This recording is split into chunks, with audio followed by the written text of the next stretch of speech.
তোমরা সবাই কেমন আছো? আশা করি ভালো আছো। আমিও মোটামুটি ভালো আছি। পল্লবী লাইফস্টাইলে তোমাদের অনেক অনেক স্বাগত। আমি প্রায় ৫-৬ মাস ভিডিও করতে পারিনি। তার কারণ হচ্ছে আমার ফোনটা জলে পড়ে গিয়ে ক্যামেরাটা পুরো ঝাপসা হয়ে গিয়েছিল। খারাপ হয়ে গেছে। ফোনের একদম সাউন্ড শোনা যায় না। একদম আস্তে আস্তে শোনা যায় মানে সাউন্ডটা। তো সেই জন্য তোমাদের দাদাভাই বলল তোমাকে খুব তাড়াতাড়ি একটা ফোন কিনে দেবো।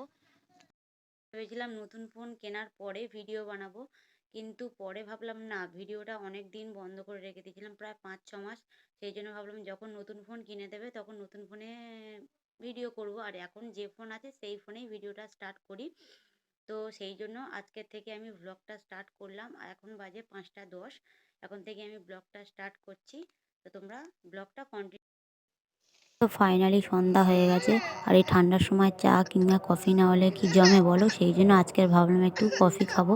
সেই জন্য দোকান থেকে গুঁড়ো দুধ আর কফি কিনে নিয়ে এসেছি। আমার ছেলে গুঁড়ো দুধ খাবে বলে বায়না করছে আমার কাছে। আর এদিকে দেখো আমাদের অল্প গরুর দুধ ছিল, তার সাথে জল দিয়ে গরম হওয়ার জন্য বসিয়ে দিয়েছি। আর এদিকে কাপে অল্প করে তুলে নিয়েছি গুঁড়ো দুধটা গুলবো বলে। আর এদিকে অন্য কাপে কফি আর চিনি গুলে রেখে দিয়েছি, এটা দিয়েই কফিটা করব।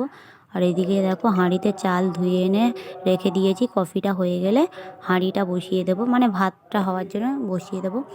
তো ফাইনালি দেখো আমাদের কফিও হয়ে গেছে। আর বাড়িতে কেউ নেই, আমরা 3জনে আছি, সেই জন্য 3 কাপ কফি। আর দেখো বড় কাপটা কিন্তু আমার, কফি আমি খুব পছন্দ করি, সেই জন্য বড় কাপটা আমি নেবো। তো দেখো ভাত বসিয়ে দিয়েছি, আর এদিকে কফিও খাওয়া শুরু করে দিয়েছি। আর আমি বাইরে বসে খাচ্ছি কফিটা, বাইরে বলতে যেখানে আমি রান্না করছি সেখানে বসে খাচ্ছি। আর ঠাকুমার ননদ ঘরে বসে বসে খাচ্ছে। তো চলো সেটাই তোমাদেরকে দেখাই। তো দেখো এদিকে আমার ননদ খাচ্ছে, আর এদিকে ঠাকুমা খাচ্ছে, আর এদিকে দেখো আমার ছেলে শুয়ে আছে। আর এতটাই ঠান্ডা পড়েছে, কম্বলের ভিতর থেকে কেউ বেরোতে চাইছে না। আর আমার ঠাকুমা খাচ্ছে আর বলছে কফিটা খুব সুন্দর হয়েছে, প্রত্যেকদিন এরকমই বানাবি।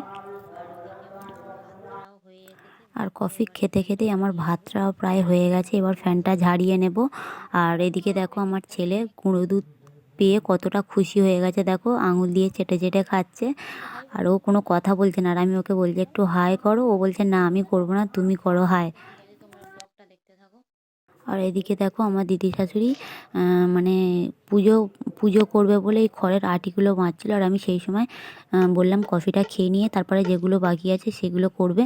তো দেখো কফি খেয়ে নিয়ে এসে ঝটপট যেগুলো বাকি ছিল করে নিয়েছে। আর এগুলো কি বলো তো, এগুলো বাবনি দিয়েছে। পৌষ কোলা জ্বালতে হয় আমাদের, আজকের পৌষ পার্বণ, সেই জন্য কারো এলো বাবনি কারো বাঁধা বাবনি, আমাদের বাঁধা বাবনি।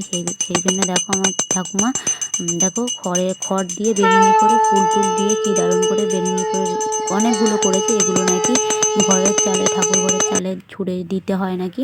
তো দেখো আমার ঠাকুমা ওদিকে পুজো, মানে পুজো করা হয়ে গেছে। আর আমার শাশুড়ি এসেছে বাজার থেকে, শাশুড়ি ব্যবসা করে, তো এসেছে সবে। আর আমার ছেলে বলছে খাবার নিয়ে এসেছো, কী খাবার নিয়ে এসেছো? সেই জন্য আমার দিদির শাশুড়ি তখন খাবার বের করে দিচ্ছে। আর এদিকে বাইরে এসে দেখি না ঠাকুমা পিঠে জোগাড় করেছে।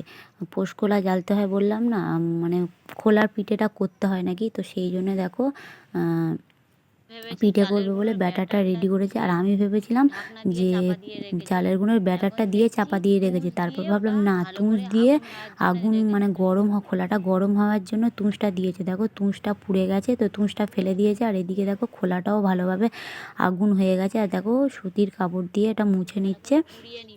এবারে চালের গুঁড়োর ব্যাটারটা ওতে দেবে। তো দেখো তার আগে অল্প করে সব তেল দিয়ে দিচ্ছে, তেলটা ভালো করে ব্রাশ করে দিয়ে এবারে অল্প অল্প করে চালের গুঁড়োর ব্যাটারটা এতে দেবে। দেখো ঠাকুমার চালের গুঁড়োর ব্যাটারটা কত সুন্দরভাবে ফেটে নিল। এবারে এরকমই ভাবে দেখো খোলাতে দিচ্ছে, দেখো ব্যাটারটা, এটাকে খোলার পিঠে বলে। দেখো কি দারুণ লাগছে না? ব্যাটার দেওয়া হয়ে গেছে, এবার ঢাকনাটা দিয়ে চাপা দিয়ে দেবো। এবার পিঠেটা যতক্ষণ না সিদ্ধ হবে ততক্ষণ ঢাকনাটা দেওয়া থাকবে। সিদ্ধ হয়ে গেলে ঢাকনাটা খুলে পিঠেগুলো লাভিয়ে নেব। দেখো পিঠে মনে হয় সিদ্ধ হয়ে গেছে। ঠাকুমা এখন ঢাকনাটা খুলে দেখছে। তো দেখো পিঠেগুলো, এই পিঠে আবার কাস্তে দিয়ে না তুললে ওঠে না। তো দেখো ঠাকুমা কি দিয়েছে,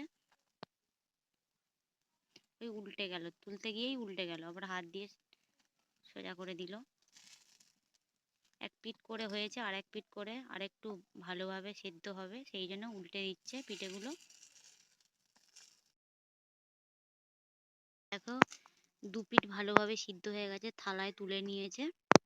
আবার ব্যাটারটা দেবে বলে দেখো ঠাকুমা আর একটু ভালো করে ঘেঁটে নিচ্ছে। আর এই দেখো এটা দিয়ে ধোঁয়া উঠছে, প্রচণ্ড গরম হয়ে গেছে। আর এই যে পিঠেগুলো লাভিয়েছে এগুলো কিন্তু আমরা খাবো না, এগুলো আগে গরুতে মানে গরু খাবে তারপরে আমরা খাবো, এইগুলো আমরা খাবো। আর এগুলো আগে গরুকে দেবে, গরু খাবে তারপরে আমরা খাবো। তখন আমরা পিঠেগুলো করতে থাকি, তোমার ব্লগটা দেখতে থাকো। দেখো আমাদের সমস্ত পিঠে করা হয়ে গেছে, এক রকমেরই পিঠে করেছি, অন্য আর কোনো পিঠে হয়নি। পোস্তকুলাটা জ্বালতে হয় বলে সেই জন্য খোলার পিঠেটাই শুধু হয়েছে, আর অন্য কোনো পিঠে হয়নি। আর তার মধ্যে তোমাদের দাদা কাজে থেকে চলে এসেছে, আর দেখো এসেই মাত্র বললো পিঠে দাও। আর ঠান্ডার সময় গুড় দিয়ে পিঠে খেতে কার না ভালো লাগে। দেখো দুই বাপ বেটা পিঠে খাওয়া শুরু করে দিয়েছে। তো আজকের দিনে কার কার বাড়ি কী কী পিঠে হয়েছে তোমরা অবশ্যই কমেন্টে জানিও।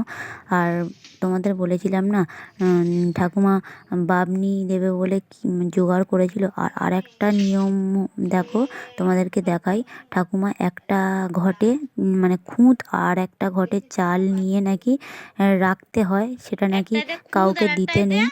শুধু ঘরের লোক ছাড়া কাউকে দিতে নেই, কারোর খাওয়াতেও নেই, মানে কোনো ভিখারি আসলো তাদেরকেও দিতে নেই, কিংবা কোনো আত্মীয় স্বজন আসলো তাদেরকেও খাওয়াতে নেই। সেই জন্য আমাকে বলছে দেখ শিখে নে, পরে আমি মারা গেলে তোদেরকে দিয়ে করতে হবে, ওই জন্য আমাকে বলছে।